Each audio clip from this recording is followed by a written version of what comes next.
Good morning here in New York. Konbanwa to those of you joining us from Japan. I'm Joshua Walker here at Japan Society. I'm really excited this morning to be presenting cybersecurity in the 21st century, an outlook from the US and Japan. We have an all-star panel today of experts who are going to talk to us about the cybersecurity landscape, the policies, regulations, approaches to tackling cybersecurity challenges. We're excited that so many of you chose to join today. I can't think of a topic that has been more relevant, particularly since we've all been working from home, and the relevance of what the acceleration of the concern about cybersecurity. So I'm looking forward to learning along with you all. I want to thank our global sponsors for the Business and Policy Program, Citi and Deloitte, Mizuho Financial Group, and Toyota Motors of North America. Now, let me turn this over to our expert moderator, Ms. Harumi Urata Thomas, who's currently the founder and CEO of Hut Consulting.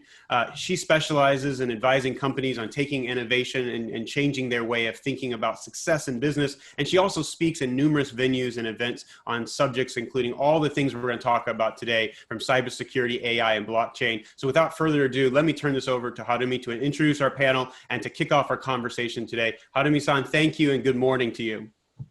Thank you, Josh. Thank you very much. And I think we are all really excited to be here because, as Josh just explained, it's a really topical topic, and there are a lot of, whether or not we like it, there are a lot of cybersecurity incidents ongoing, and a lot of things are changing around us really fast. So this is a really great opportunity for us to come and talk about not just about cybersecurity, which I think we all have been doing for a while, but also talk about potentially sort of temperature difference between two different countries, cultural differences and things like that. So I would like to give the panelists a chance to introduce themselves, but I would like to just quickly tell you who are on the panel today. And in the alphabetical order, Greg Brower, who is the shareholder of Brownstein Hyatt Farber, Michael Daniel, who is the president and CEO of Cyber Threat Alliance, and Moto Hero, who is the Dean Faculty of Policy Management and Professor of Graduate School of Media and Governance at Keio University. I would like to, last night I actually was beginning to read their bio and I began to take down the notes so that I can actually introduce them to you with a little bit more details, and then realized each bio was beginning to get longer and longer because of their incredible background that each brought in order to get here. So I think I would like actually each panelist to actually provide a little bit more introduction before we start with the questions. We have lots of questions to cover. We also have received the questions that you submitted prior to today, and we will be covering them throughout the session. But Greg, let's start with you. Sure, Harumi, thank you very much, and I hope you can hear me okay. Yes, so far so good. Okay, well, good morning, everybody. Thank you all for joining us, and thank you to the Japan Society for hosting this event. It's the second such event I've done in the last week. I'm sure Michael has probably done a few in the last week, and it's an indication of just how popular and relevant this topic is out there for organizations of all types. As Rumi mentioned, I'm a shareholder in the law firm of Brownstein Hyatt Farber Schreck, where I split my time generally between our Washington, D.C. office and our Nevada offices, both in Las Vegas and in Reno and Carson City. So I have a pretty good regular kind of back and forth perspective on all things Washington and all things in the real world, as I like to say. My practice is focused primarily on litigation, both civil and criminal litigation, government investigations, gaming law, and increasingly cybersecurity matters for clients. I previously served in government, most recently as the Assistant Director of the FBI, in charge of congressional affairs, and before that as Deputy General Counsel at the FBI. And in a past life, I was the Chief Federal Prosecutor in my home state of Nevada. And so again, it's great to be here, and I really look forward to this discussion. Thank you.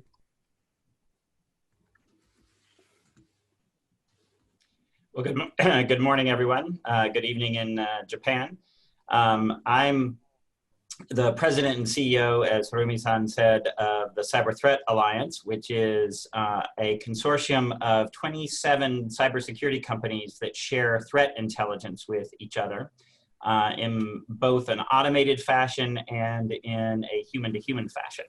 And our mission is to enable our members to better protect their customers and clients and to better disrupt the bad guys. That's what we seek to do.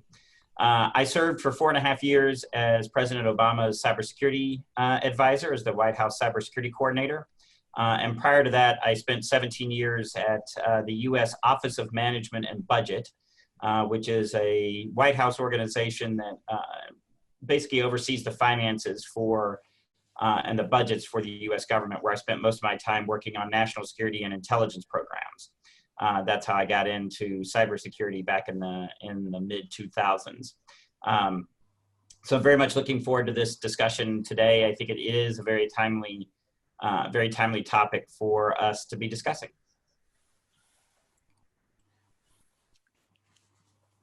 Okay, good morning, everybody. So good evening from Tokyo, Japan. My name is Moto Hero Tsuchiya.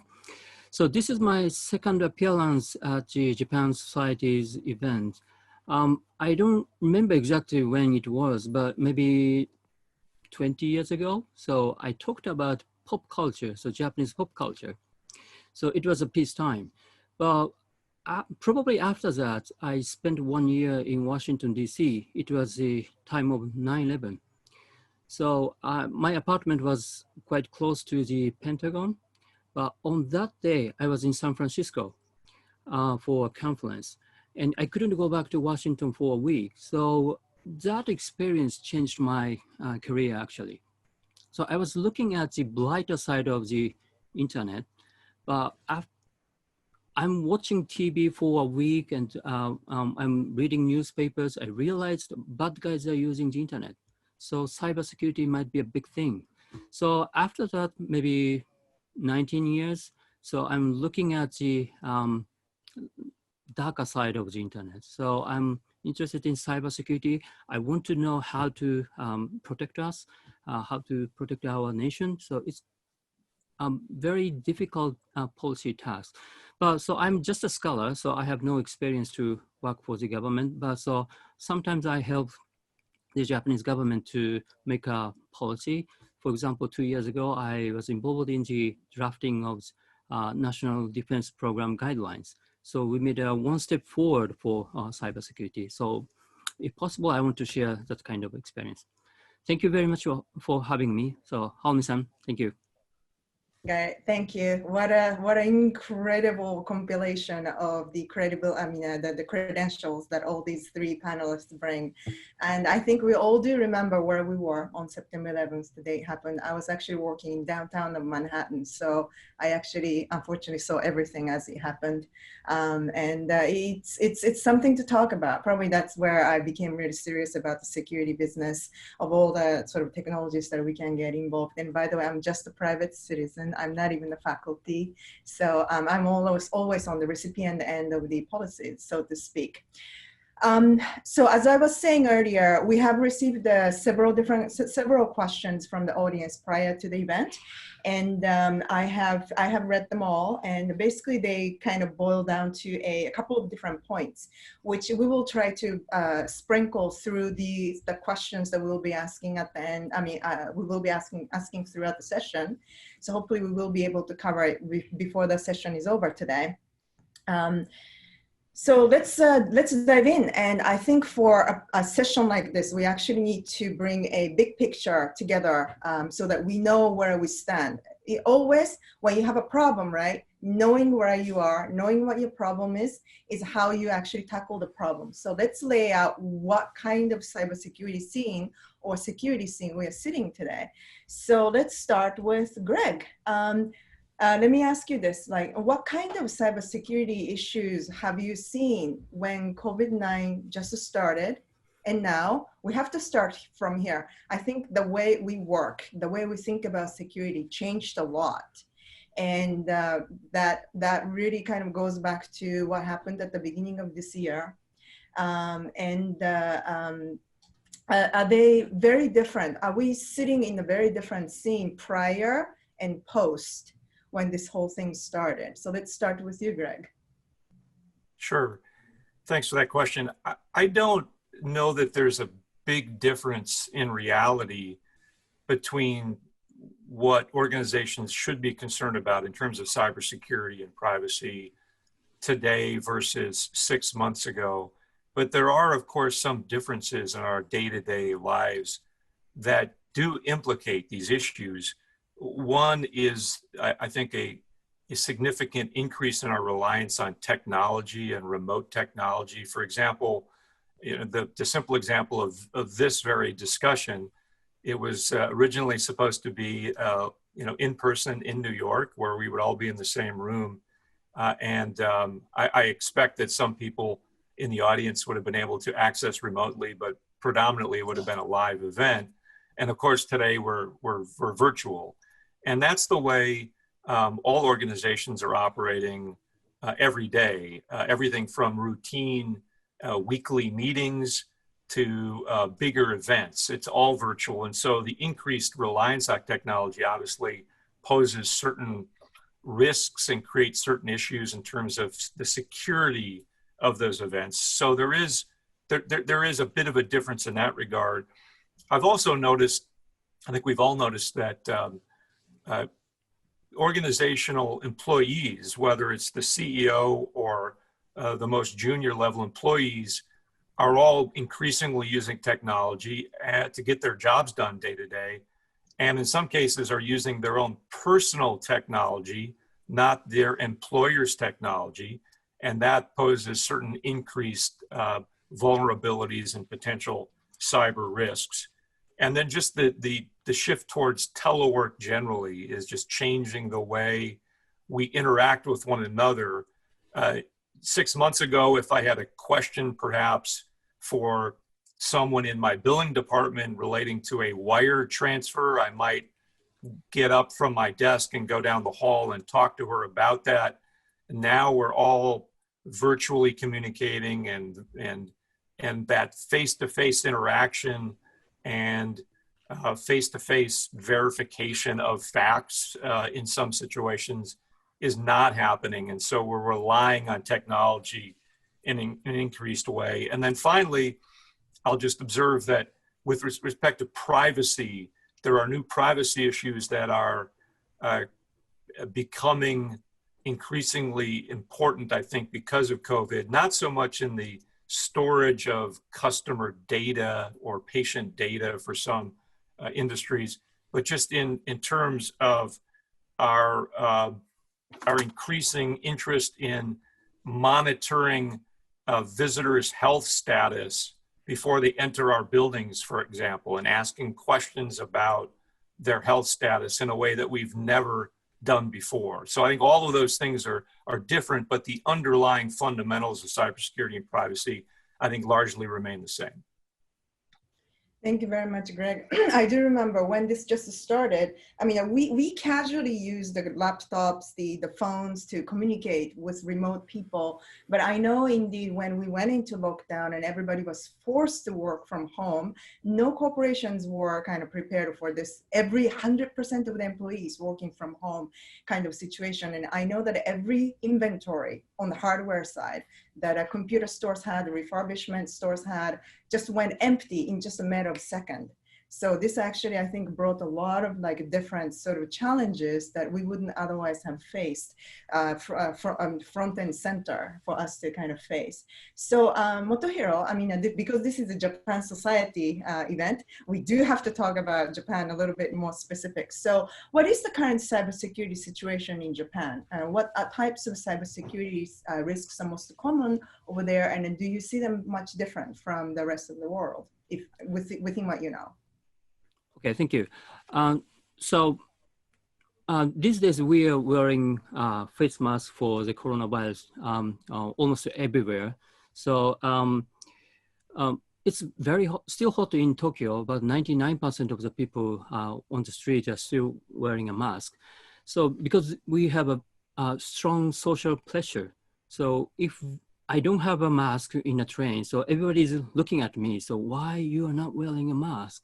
This kind of social pressure is somehow stronger in Japan than in the United States.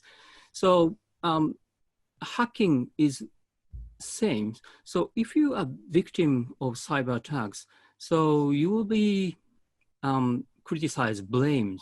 So that kind of social pressure is becoming stronger these days.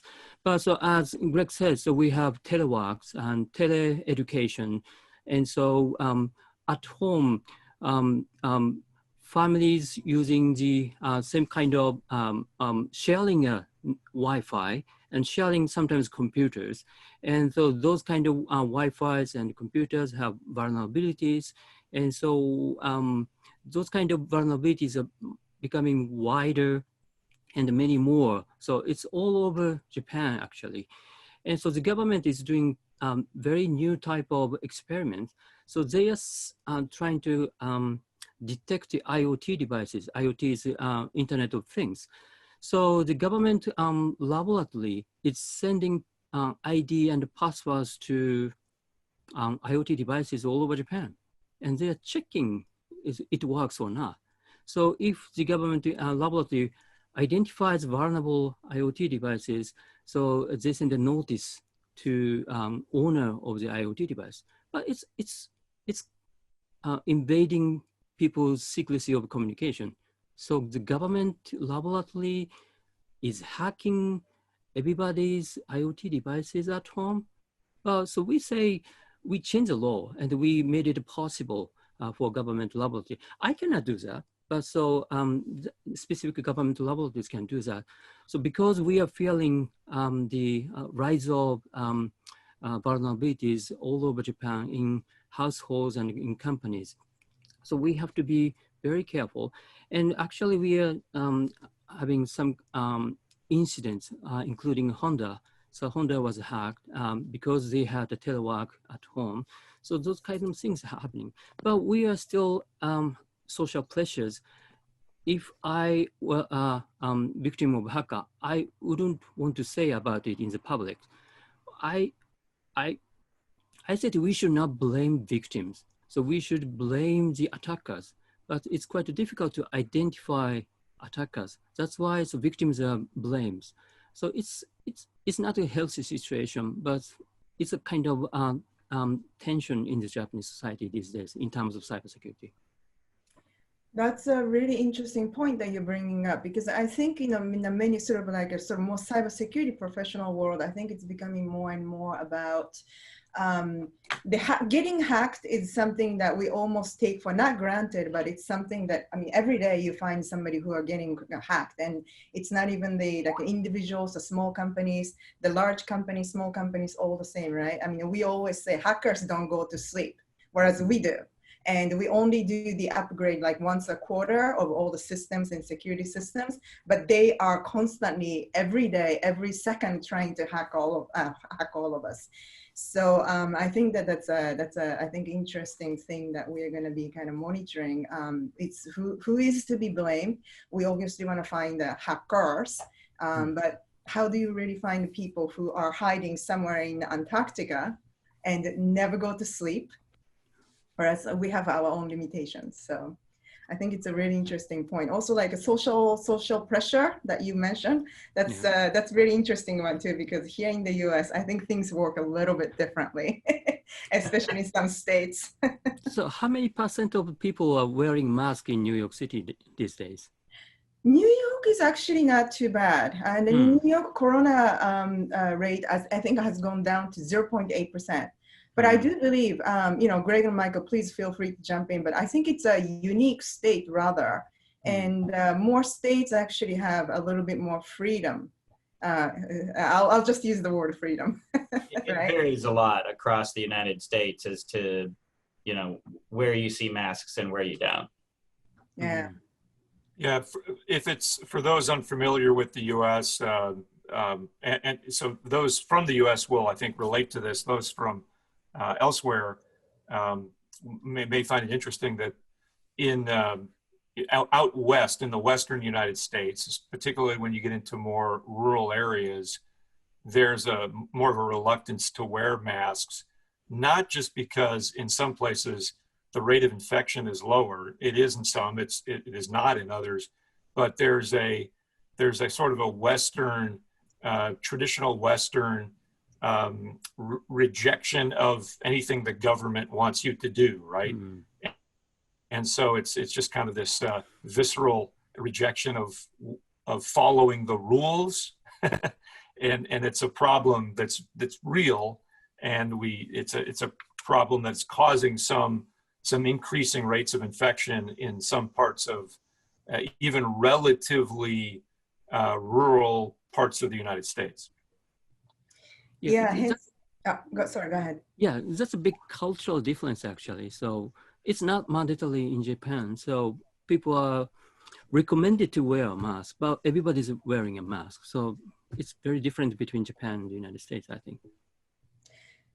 I think that actually, even when we're talking about sort of setting a policy for cybersecurity and whatever else, I think that is going to demonstrate itself, the differences between how US does it, how Japan does it. So while we're on that, let's, Michael, let's touch upon that. So as more organizations operate globally, what do we need to do in order to develop the right policies, if there's such thing, and make sure that organizations, the people, whoever else is involved in the economy, whatever the units, make sure that they comply with all the policies that they get developed? Yeah, so I actually think that, you know, the global environment is always going to be complex, right? And there's, and different countries are going to have different laws and different policies. That's just inevitable. I mean, just touching back on some of the cultural differences, right? You know, one of the big differences between Japan and the United States is Japan still retains a much higher trust in institutions, both your government and companies, than in the United States. Now, traditionally in the United States, we've actually had much higher trust in companies than the government, but even trust in companies has been declining over the last few years. So that distrust of institutions that's prevalent in the United States is going to drive how we have to think about policy. And you can do very different things. You know, Moto Hero-san was just talking about the IoT program to, you know, check for the use of password as a password, right, on IoT devices. And the US government could never get away with that because of people's lack of trust. So I think what we really have to think about, though, are there places where we can work together as an international community to bring into alignment as many of those policies as possible? So recognizing that you're never going to get 100% alignment, can you get sort of foundational alignment in certain areas? And so that you start to weed out some of the places where you don't need there to be disagreement. So for example, we know what some of the best practices are for many industries, right? We know that you need to be patching regularly your IT systems. We know that using multi-factor authentication, so using more than just a password, so using some other factor, you know, a text message or an authenticator on your phone, that's a much better step. Using a password manager, like all of these things are going to be common across a lot of technology bases. The other thing that we know is that it's always easier to build security in from the beginning.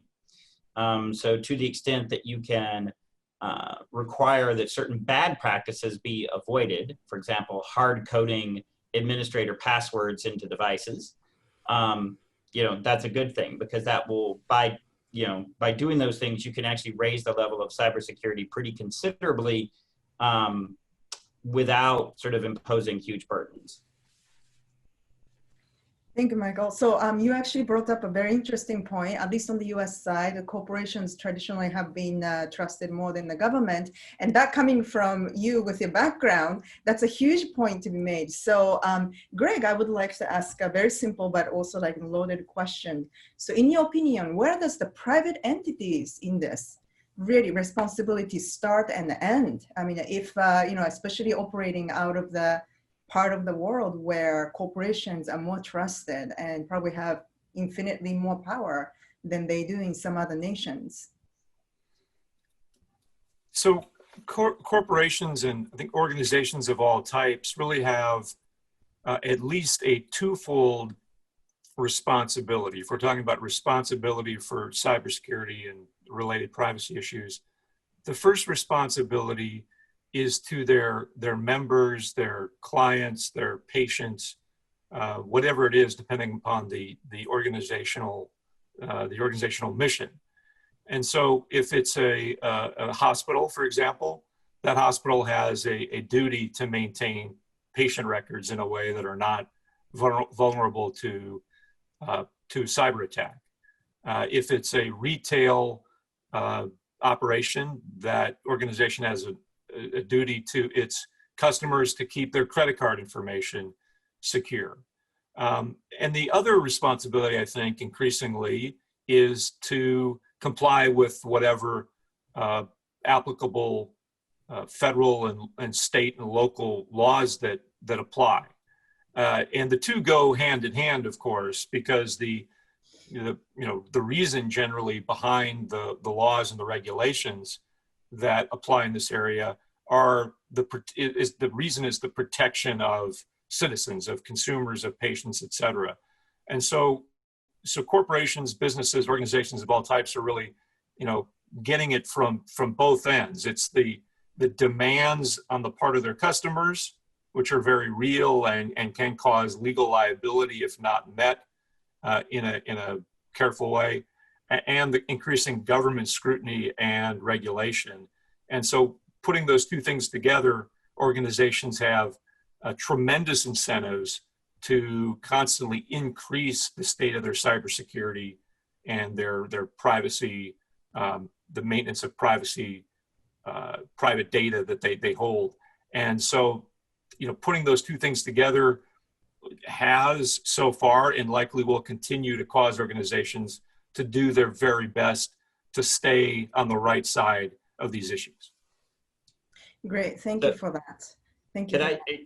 Harumi-san, if I could just jump in on that. Yep. I think I would definitely say that when you talk about this question of responsibility, this is a key issue, and it actually gets at also something that Moto Hero is talking about where, you certainly do not want to blame the victim, right? But it is also very evident that companies have a responsibility to protect the data that they hold. And the example that I often use is in the United States, you can often rent a storage unit someplace to store stuff that might not fit in your house, right? And they usually come in these big warehouse-like complexes. And if somebody ran one of those complexes and said, come store your stuff with us, right? And then they got broken into and the stuff got stolen. And you wouldn't blame them for the robbers doing a bad thing, and the police would go, try to catch the robbers. But then you might start taking a look at it and saying, wait a minute, you said your storage space was secure, but you didn't have any locks, you didn't have any gates, you didn't have any security cameras.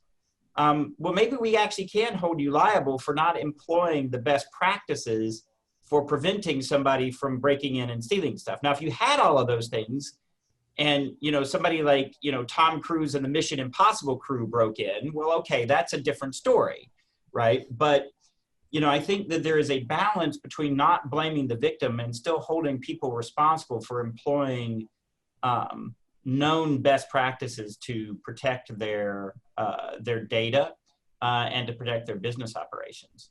The one thing that I would definitely say on the other side, though, and again, this is probably a particularly American thing, this idea of hackback, sort of this idea that private sector companies would be responsible and have the authority to chase, bad guys in cyberspace. That is a terrible idea. It is, it's an awful idea. It's a stupid idea. And so, companies should not be responsible for trying to go after malicious actors outside of the networks that those companies own. That is not a company's responsibility. That is the government's responsibility and government agencies' responsibility. And so I think that's a very clear dividing line that we can use. Okay, so actually that's an interesting point, like in responsibilities that we are talking about now. So I want to dig a little bit deeper on this topic, and then I want to hear from both sides. So maybe Michael, if you can continue sort of like addressing from the US side, and Moto Hero, if you can kind of see the differences between the US and Japan and address. So who's really responsible for this thing? Security and cybersecurity, because at the end of the day, we all own the house, we all own a lot of positions, and then we all take a part in protecting whatever the positions that we have. If we have a jewelry, expensive jewelry, we buy safe and then we put it in it. I'm responsible for that if I want to protect something. But all of a sudden, when it comes to cybersecurity, seems like we kind of start putting the responsibilities on those people who are working in a dark room with an access to a lot of different computers, and the government who have the power to write some kind of policies, and we say they're not doing a good job, so we continue getting hacked. What are we going to do? I mean, where are the responsibilities? In my opinion, there are a lot of opinions, but I would love to hear them.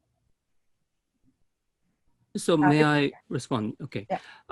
I want to respond to your question in something different way. So Michael talked about the where to put the data. So data center, the location of data center is becoming more and more important these days.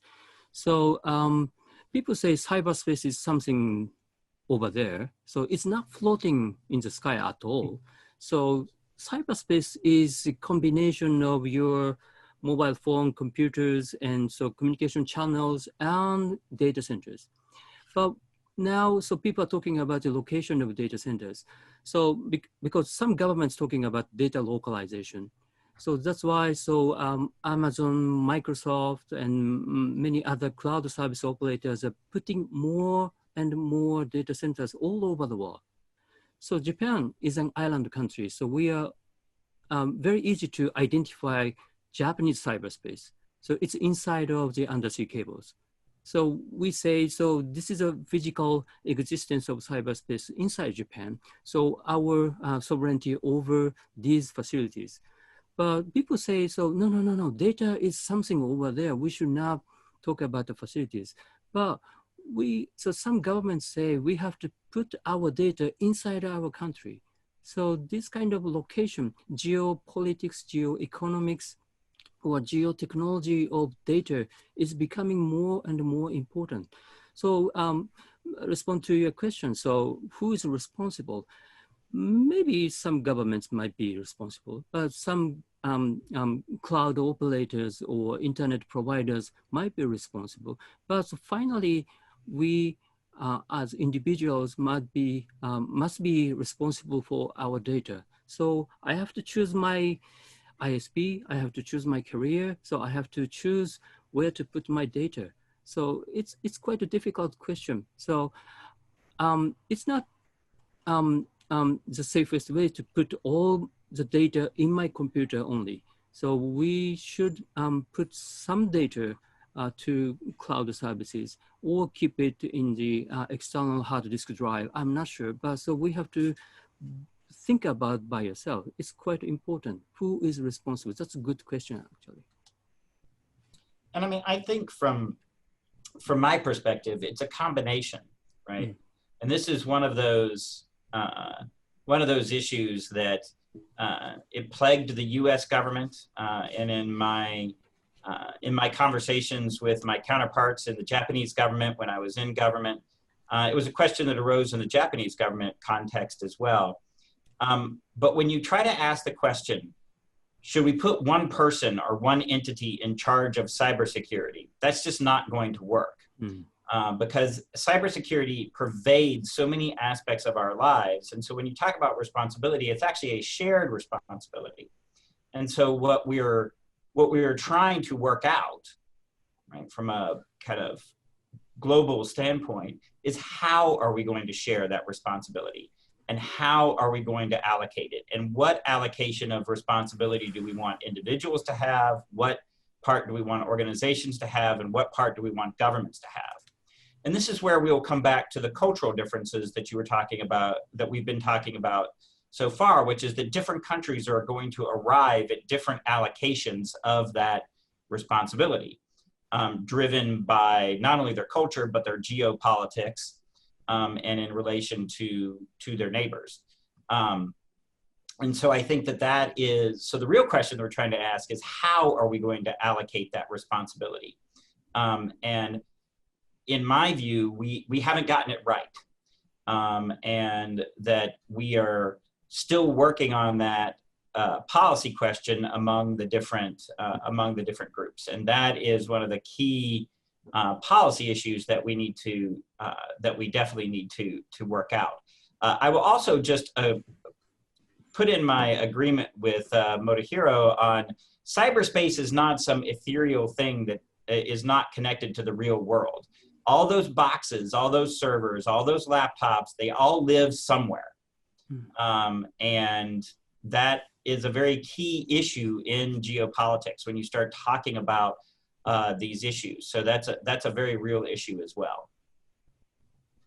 Yeah, no, thank you very much for that. That's very insightful. And for those of you who may not know, you know, there may be a cultural difference, but one thing that we need to be aware of is that over 90% of the bad incidents coming out of the data security actually comes from the insider's whoops, meaning like, you know, oops, I left the password out there, or whoops, I left the computer accidentally open, or whoops, I always have the password on my computer. And then do you know who comes to the office in the evening? Or the janitor people who are cleaning the office. And then, you know, I'm not saying that they're bad people, but there are a lot of people who pass by the office, and we need to be mindful of what goes on with all your devices and what you're doing with yourself and with your work environment and in everything. So you know, this is why the responsibility questions becomes very important, because we can do a really good job doing something a little bit different and protect the very valuable assets called digital assets for all of us. So with that, I mean, Greg, I would like to ask, you know, in this kind of environment, right? I mean, where we still, this is still developing, things are still emerging, and like I said, the bad people never sleep, right? The challenge of the law enforcement, I mean, at the end of the day, there's a crime somewhere out there, and we need to catch the bad people, and we need to punish them. If we catch them. But as this crime, it's more complicated, a little bit more complicated than somebody beating somebody or somebody stealing something from a physical store. So I can only assume that there are a lot of challenges that the law enforcement who have been trained in the traditional, you know, sort of like structure are facing. What are some of these challenges that we have out there, so that makes this crime especially difficult to deal with? That's a big issue, and thank you for asking that. So I'll start with just a bit of a historical kind of perspective, and then try to bring us up to date. But if we go back to my first time at the U.S. Department of Justice as a junior level lawyer back in 2003, cybersecurity issues really weren't discussed much at all. If they were by, you know, far smarter people like Michael and other parts of the government who were thinking ahead and aware of these issues. But for the most part, lawyers at DOJ did not talk about cybersecurity issues and did not prosecute cybersecurity cases. Fast forward to my time as the U.S. attorney out in Nevada, 2007, 8, 9 timeframe. You know, maybe some smart lawyers at Main Justice in Washington were starting to talk about the issue, but your typical prosecutor's office out in the field was not doing cybersecurity cases. Very, very few were being done. Fast forward a few more years to my return to DOJ at the FBI at the beginning of 2016. And I would say that probably once every couple of weeks, at the morning threat briefing that the senior leadership of the FBI participated in, about once every 2 weeks, there would be mention of a cyber attack somewhere. And then fast forward 2 years from there, by the time I left the Bureau, it was virtually every day at every morning threat briefing that there was some cyber event from the night before that was being briefed to the director. And so I've seen just the evolution of it being something that wasn't really a big deal to something that is a very, very big deal and remains very challenging for law enforcement. But I will say that over the years, law enforcement, including the FBI, has increased significantly, dramatically, its capabilities in this area. But the point that I'll make in that regard is this. When a company, an organization, a person believes that it has been the victim of a cyber attack, in my experience, there's often way too much hand-wringing about whether to report it to law enforcement, when, from my perspective, the only right approach really is to report it to law enforcement. And so, to your point, law enforcement has tremendous capability. There are tremendous challenges, but one thing we know for sure is that law enforcement, including the FBI, cannot combat a problem, cannot investigate a crime that it does not know about.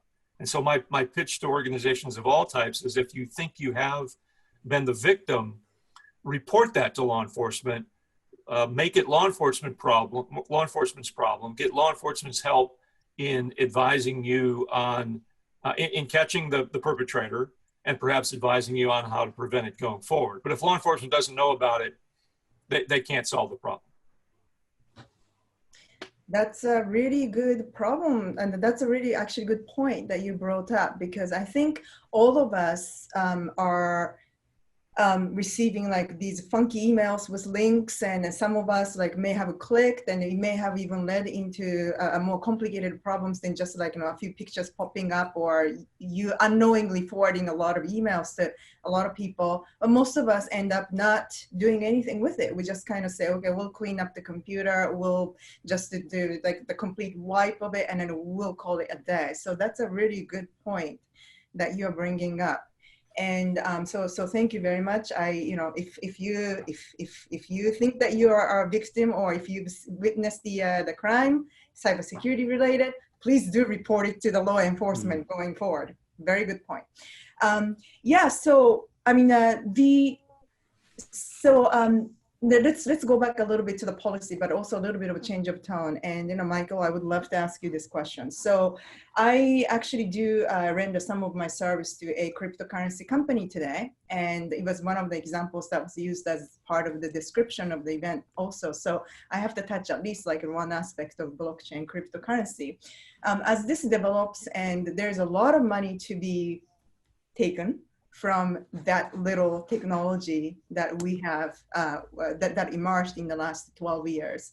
I think the policy writing and protecting what those policies are supposed to protect are becoming a little bit blur, because in the past we were talking about the privacy protection, the data security protection, and whatever else. But now we are talking about potentially, should we have to put something over the wallet itself? Basically, that's like a policy on the technology itself.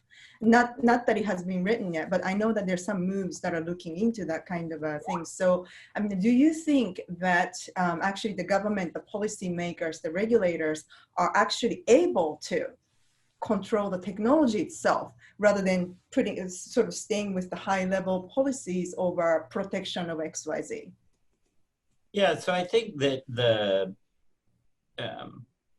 when I look at that problem, and I think trying to regulate the technology, the specifics of the technology, is always going to be a losing proposition for any government, for any regulator, because they're just not going to be able to move fast enough to adapt to the changes in the details around the technology. But that does not mean that they should abandon the effort to look at the right way to say, wait a minute, we actually as a society want to have some rules around how these cryptocurrencies operate, that they are not just going to operate entirely outside the financial system or entirely outside of regulatory oversight. And so that is, I think, an entirely appropriate stance for them to take. And so what I think more broadly we have seen in the United States is that very much you're starting to see programs emerge that are designed to bring technologists into government and to begin to teach policymaking to technologists, right? So that you can actually have a better understanding between the people who have to make the policy and technology. So for example, the Aspen Institute here in Washington now runs something called the Technology Policy Hub, which is specifically designed to teach people in Silicon Valley about how Washington works and teach people from Washington how Silicon Valley works so that you can have a better conversation between the two. And so in my view, cryptocurrency, blockchain, AI, quantum computing, all of those terms that we like to throw around in, conferences like this and, discussions, all of those are examples of technology that the government is going to have to bring people in who understand the technology. It says, well, if you say it like this, that's going to produce some really dumb results. But if we say it like this, then we can actually drive some of the behavioral changes that, that we want. And to me, that's how I really look at this problem. And it's really a question of that risk management. Where do you want to take the risk? Great, thank you so much. Yeah, it's so we might have a time when Zuckerberg is going to be writing a policy for us. Is it basically the idea? Well, maybe not so much directly, but sort of providing people who understand the technology, helping to have input into how that is, how those policies are written and what they cover and what they don't cover, and sort of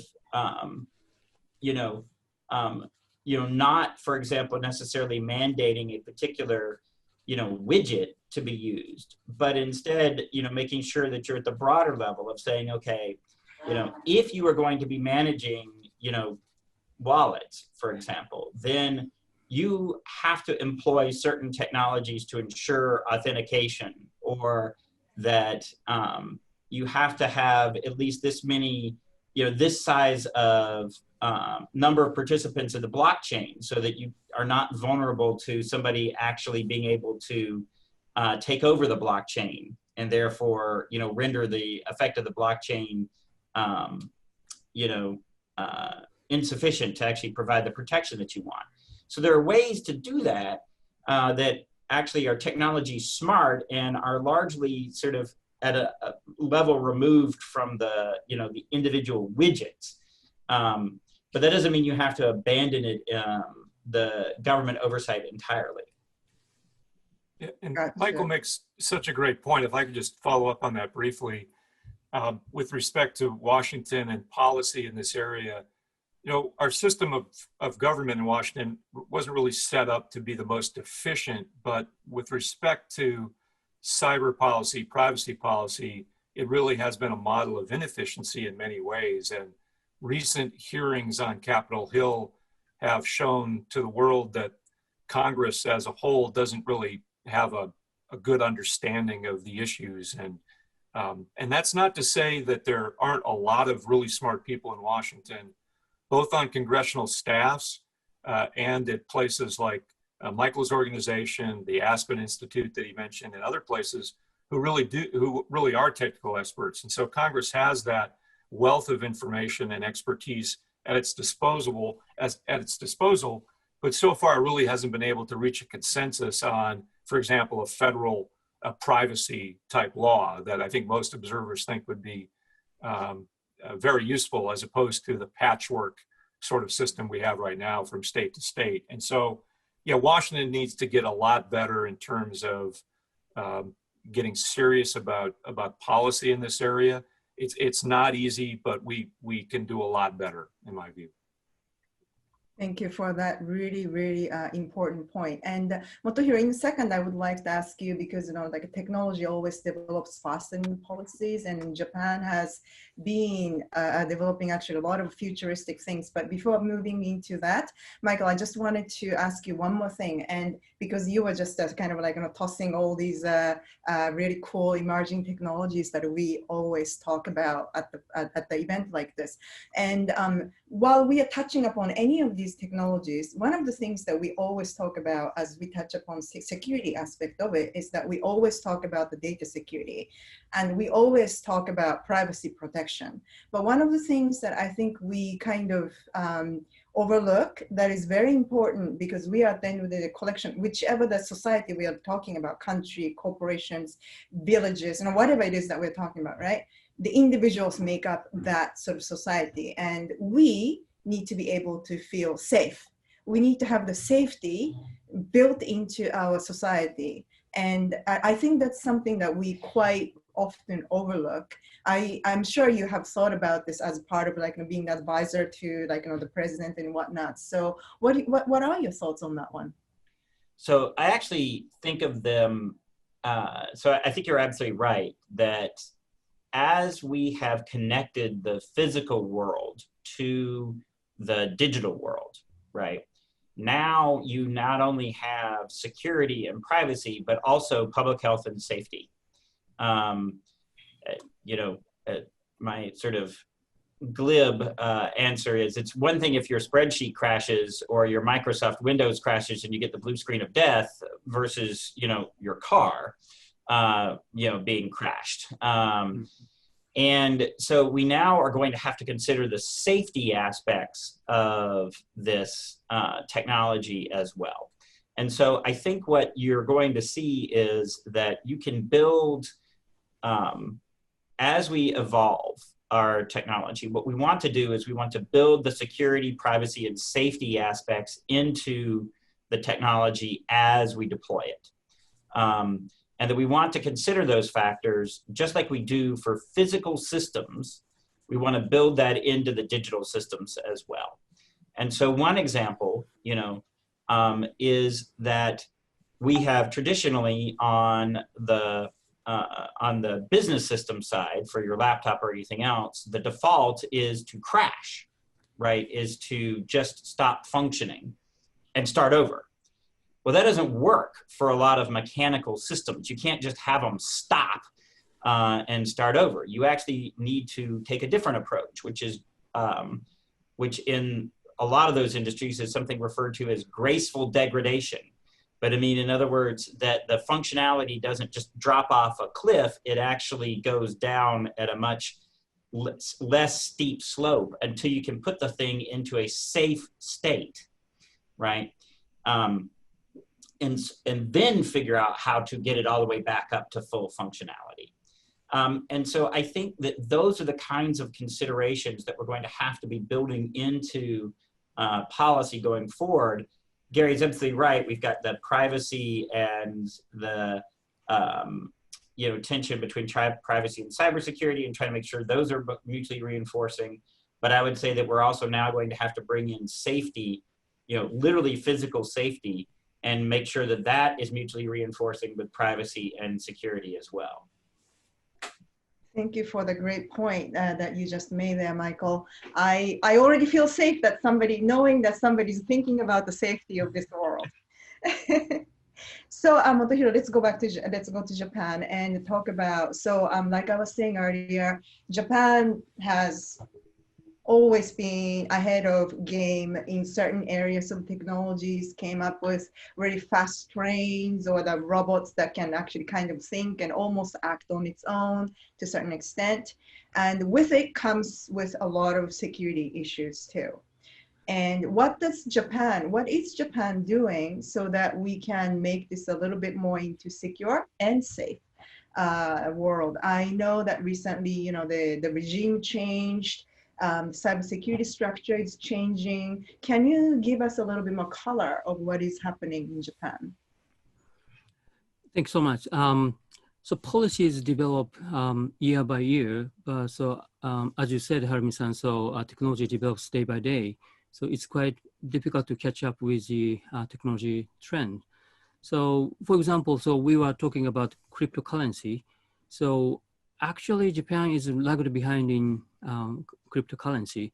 So mobile payment is not so popular in Japan. So we are using Suica. It's a JR East Railway Company connected card and other things. But we, real mobile payment like Chinese is not popular in Japan yet. We started using QR code, but we don't know. But so I was not interested in cryptocurrency until 2 days ago. But I suddenly realized that digital renminbi, so digital version of Chinese currency, might be a very powerful tool. So CBDC, so we should not use the stranger acronyms, but so central bank digital currency might be more widespread in the future. So Japanese government, Japanese central bank is not thinking about this. They're thinking, but they have no plan to use it. As far as I understand, so FRB in the US has no concrete plan to use it, but China has a plan. And so digital renminbi is not connected to your bank account.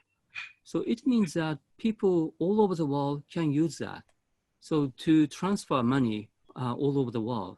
So we don't need to use a strange banking system to send the money to the other part of the world. So this kind of thing is a future thing, but how we can catch up with that, it's quite difficult. And one more thing is that we don't have international body to regulate such new development. I don't say so we need a regulatory body in the world. So I'm still believing in powerful self-governance of the internet.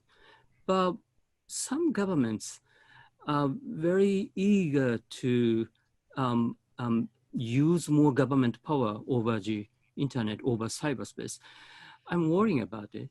So if I may, I want to ask a question to Michael. So he was at the government. So we are using the GGE, group of governmental experts under the UN. So diplomats are talking about cyber issues.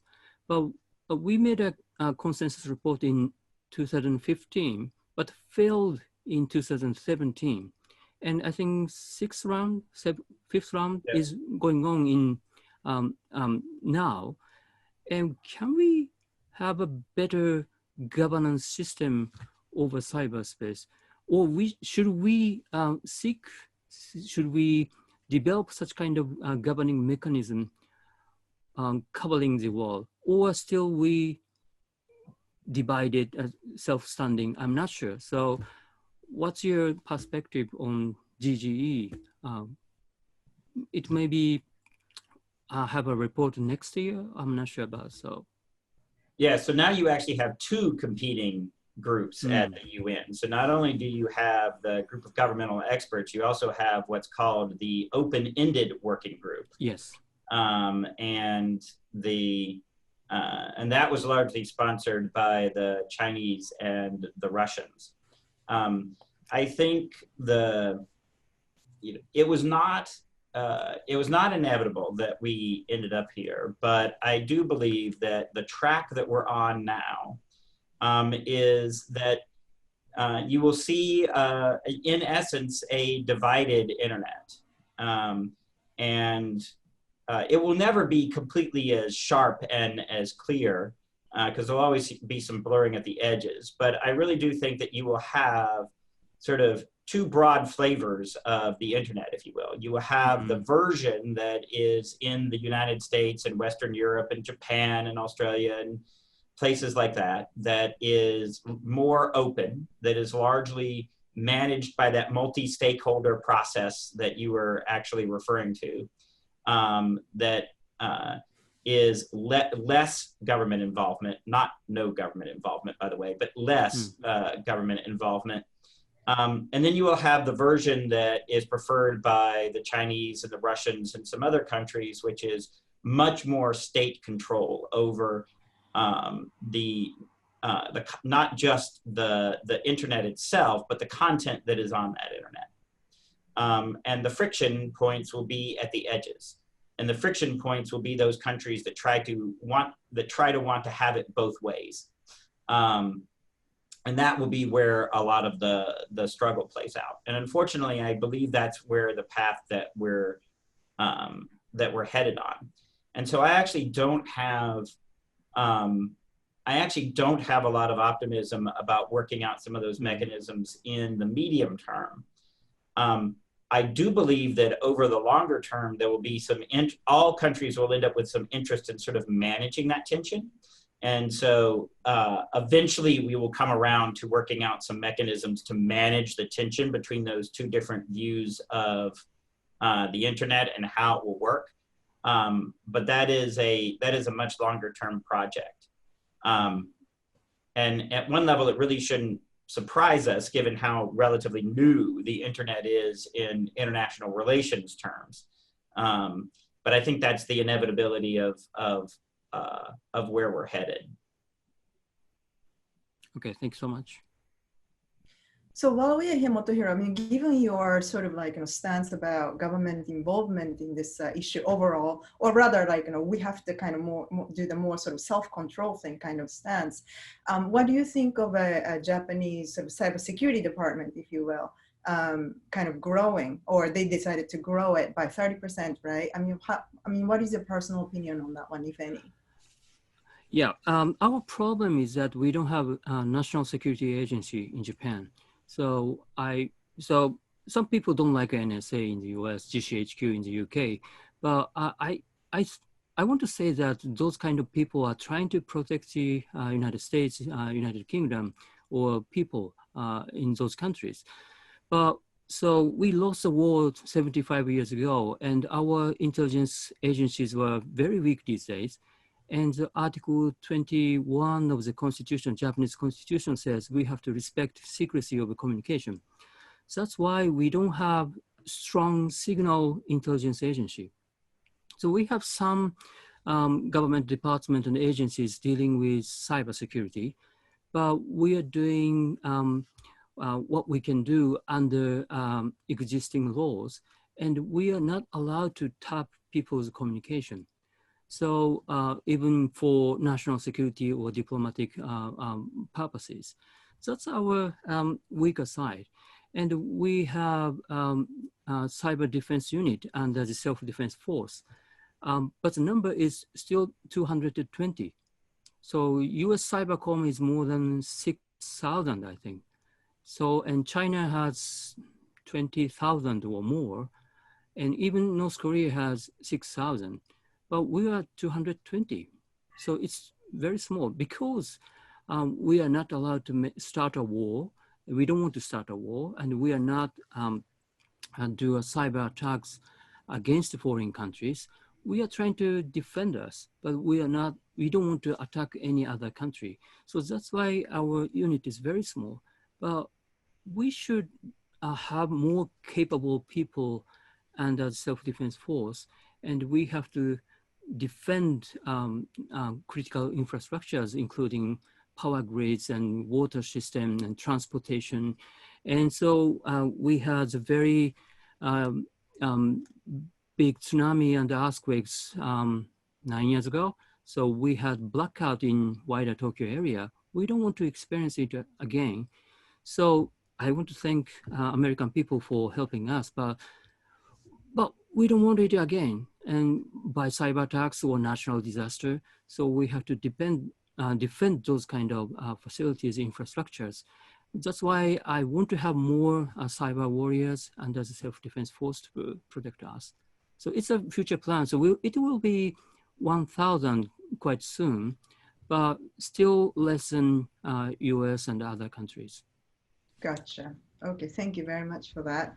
It's okay. So even if it's increasing by 30%, I guess the base is so small that it's like still nothing. That's a very good point that you are bringing up. So We have only 10 minutes left on the clock, and then I actually have a couple more questions that I definitely want to cover before the time ends. But Greg, I do have a question. I think this will be the best question for you. There was actually a question from the audience asking if they want to report a issue, the incident, right? I got hacked, you know, what do we do? Do we call 911? Do we run to the police station? What do we do in order to report it?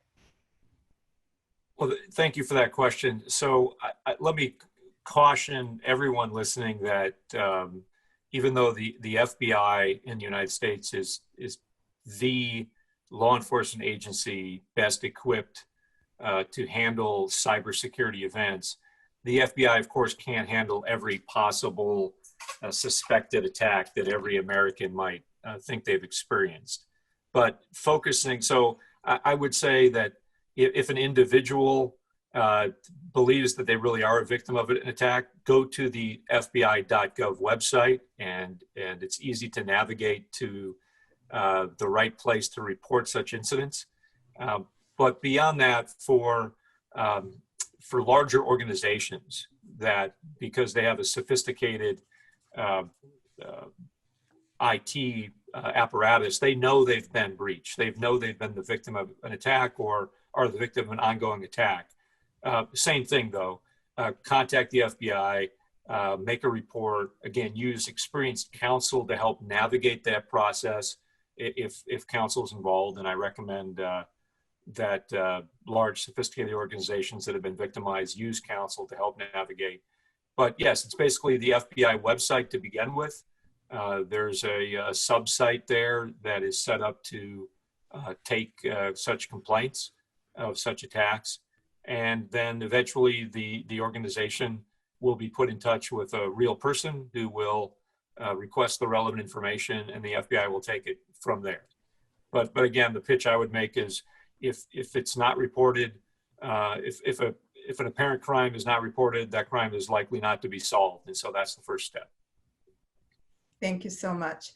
And so there, just on that point, there are also there's also an organization, a nonprofit organization called the Cybercrime Support Network, and they are building out a nationwide 211 support service for individuals and small businesses that believe that they have been the victim of cybercrime. And so in more and more jurisdictions, you can also dial 211. It's not everywhere in the United States yet. It's only in a few places, but that's being built out. But they have fraudsupport.org as their website. So that is also a source. The FBI is the lead agent for managing something called the Internet Cybercrime Support Center, the ICCC, because we've got to have an acronym for it. But that's where we actually want to get all of the reporting into so that we have centralized statistics on what's going on, the Internet Cybercrime Complaint Center.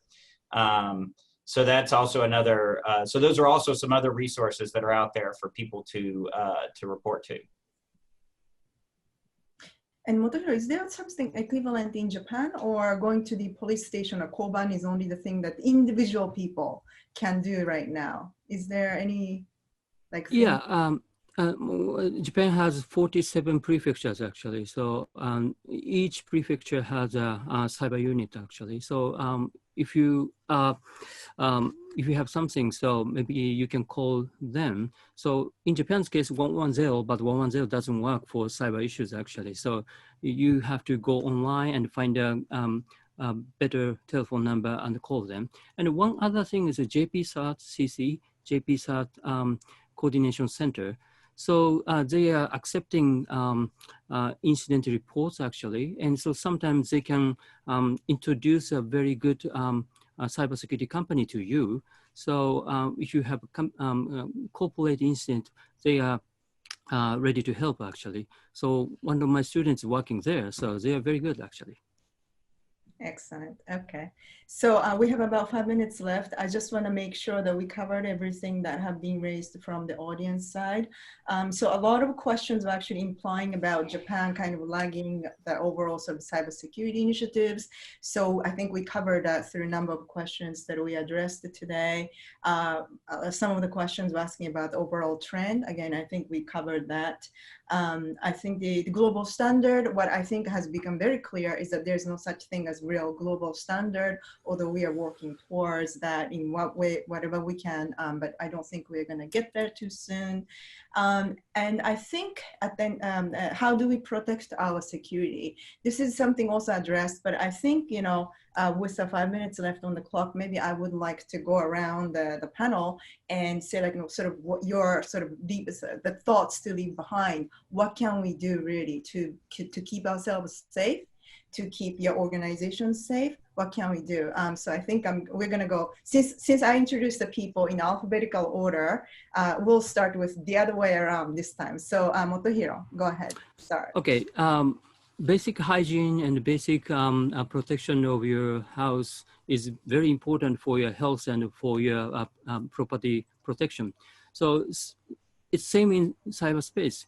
You have to encrypt your important data, and sometimes you had better use encrypted email system. I'm using it. People don't want to use it, but so I have 3 very important friends to communicate with. So I'm asking them to use the encrypted email. So it's not Joshua Walker at all, but so I hope he can use it. But so these kind of things, so you have to develop and you have to think about it. So basic thing first, and after that you can search for a good technology to protect you. So that's basic thing is very important. Thank you very much. And Michael? So what I would say is that you can actually, to Moto Hero's point, you can actually take steps to make yourself safer in cyberspace. It's not actually impossible. You don't have to be fatalistic about it.